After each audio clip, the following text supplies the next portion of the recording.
नमस्तुभ्यम वंदे मातरम दोस्तों। स्वागत है आप सबका सैपियंस क्वेस्ट में।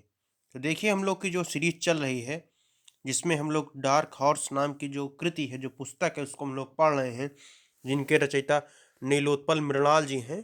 तो उसका सेकंड चैप्टर आज हम लोग देखते हैं कि सेकंड चैप्टर उसमें क्या कहा गया है। और जैसा कि पहले से हमने बता दिया है कि हम कृति के साथ कोई छेड़छाड़ नहीं करेंगे। तो जैसा कि ये कि पुस्तक जिस तरह जिस लहजे में लिखी गई है उसी तरह से हम इस पुस्तक को नरेट करेंगे। तो सुनिए कि दूसरे चैप्टर में क्या कहा गया है।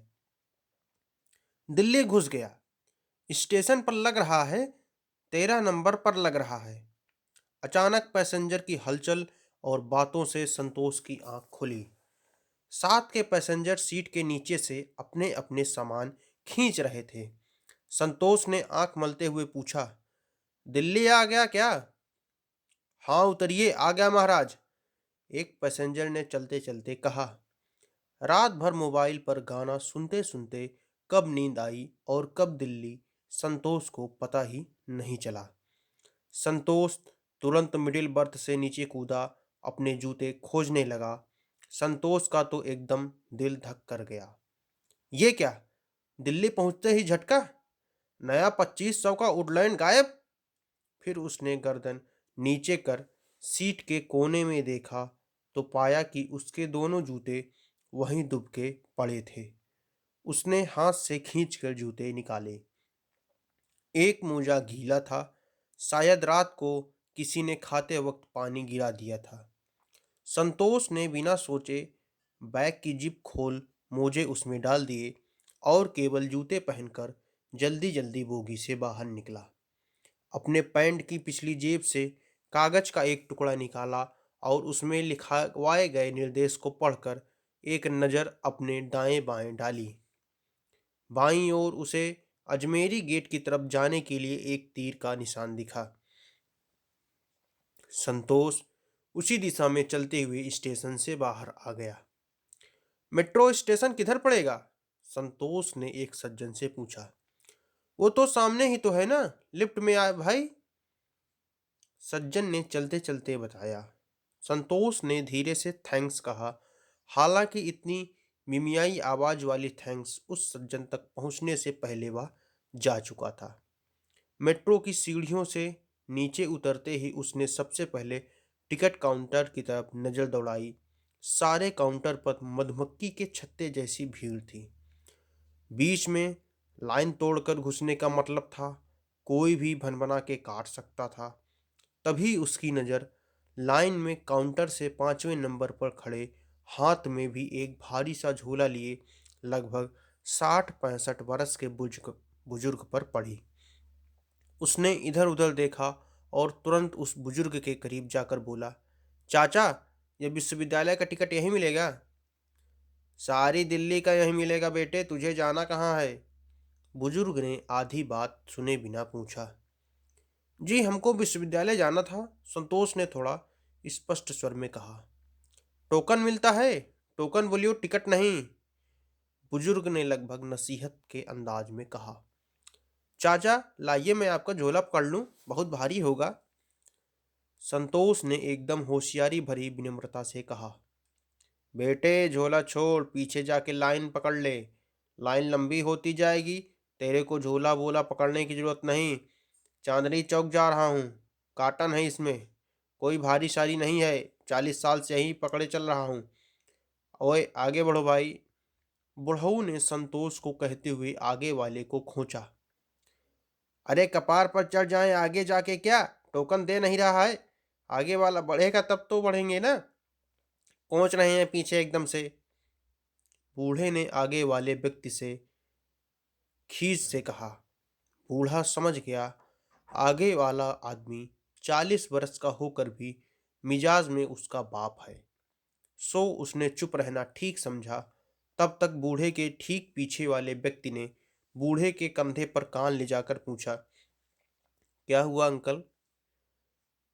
कुछ नहीं जी, टोकन नू घुस रहा था लौंडा, आज हम लाइन में खड़े हैं, इतनी देर से बेवकूफ हैं क्या?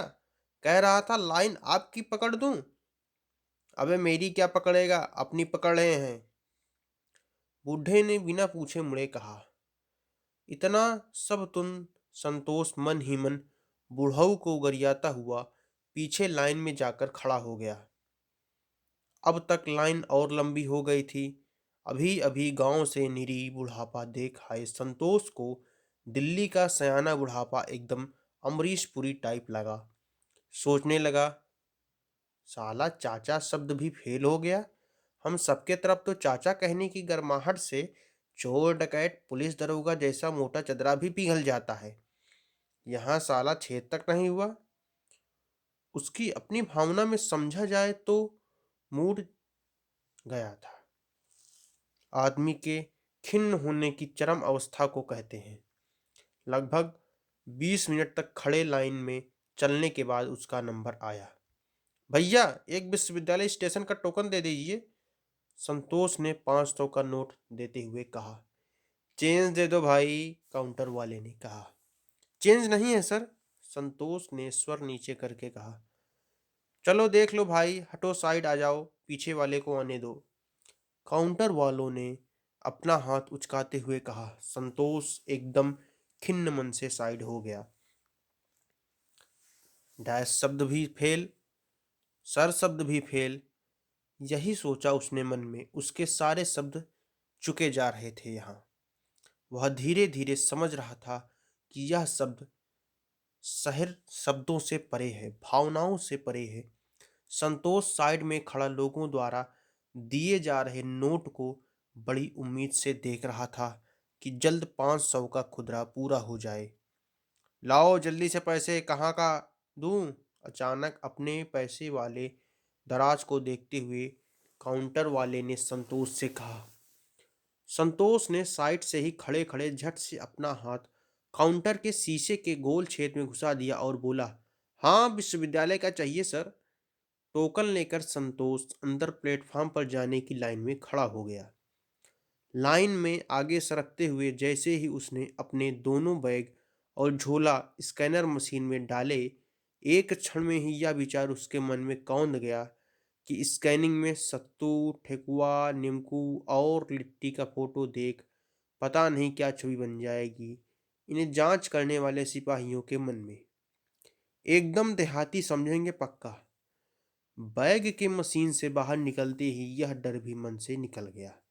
बैग उठाकर संतोष ने एंट्री गेट पर टोकन टच कराया और गेट के खुलते ही बिजली की फुर्ती से इस तरह उस पार हुआ जैसे नाथुला दर्रा हो, जो बस एक पल के लिए खुला है और फिर तुरंत बाद में बंद हो गया। तो पता नहीं कब इसी पार चीन में रहना होगा। हड़बड़ाहट में अपना बैग उसने इसी पार छोड़ दिया। संतोष गेट के उस पार से अपने बैग को ऐसे देखने लगा जैसे गदर फिल्म में सन्नी देओल ने सीमा पार अमीषा पटेल को देखा था।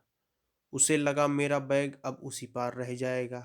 तब तक एक व्यक्ति ने उसका बैग उसे पकड़ाया। उसे अब जाकर चैन मिला। विश्वविद्यालय जाने वाली मेट्रो आ गई। दरवाजा खुलते ही कोई 3-4 व्यक्ति नीचे उतरे और लगभग 200-250 लोग उस पर सवार हो गए। संतोष भी लटक झटक कर चढ़ गया। सोच रहा था कि जब से ट्रेन से उतरा हूं, साला 1 मिनट का चैन नहीं है। हर जगह समस्या है, कहीं शांति नाम का चीज नहीं है।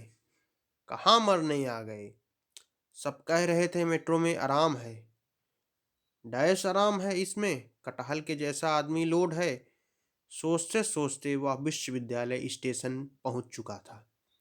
मेट्रो से बाहर आ उसने एक आदमी से पूछा, हेलो, ये मुखर्जी नगर बता चौक के लिए कहाँ से ऑटो मिलेगा? वो सामने से मिल रहा है, पकड़ लो, उस आदमी ने कहा। ऑटो पर बैठते ही संतोष ने ऑटो वाले से कहा, भैया मुखर्जी नगर बतरा चौक पर रोक दीजिएगा। टेंशन मत लो भाई, वहीं तक जाएगी, ऑटो वालों ने बेफिक्र अंदाज में कहा और फुल वॉल्यूम में पंजाबी गाना बजाने लगा। अगले 10 मिनट बाद संतोष मुखर्जी नगर के बतरा सिनेमा के सामने खड़ा था। चंद्रयान चांद पर पहुंच चुका था। देखिए दोस्तों, तो हम लोग का जो सेकंड चैप्टर था, सेकंड चैप्टर कंप्लीट हो गया है और इसके बाद हम लोग अगले नेक्स्ट वीडियो में हम लोग थर्ड चैप्टर को पढ़ेंगे। तो आपको ये कैसा लगा जो हमारा वीडियो था, जो हमारा वीडियो नीलोत्पल मृणाल जी की जो रचना है डार्क हॉर्स पर संबंधित है, डार्क हॉर्स से पूरी तरह से उसी को नरेट किया गया है। तो आप लोग के सुझाव आमंत्रित हैं। हम अपने तरफ से क्या सुधार कर सकते हैं, आप अपने सुझाव कमेंट बॉक्स में ज़रूर दीजिएगा। और अगर आपको लगा हो कि ये वीडियो कुछ और चीज़ों के लायक है तो उसको भी आप कर दीजिएगा। तो बहुत बहुत धन्यवाद आपका। देखते रहिए सैपियंस क्वेस्ट। नमस्तुभ्यम। वंदे मातरम।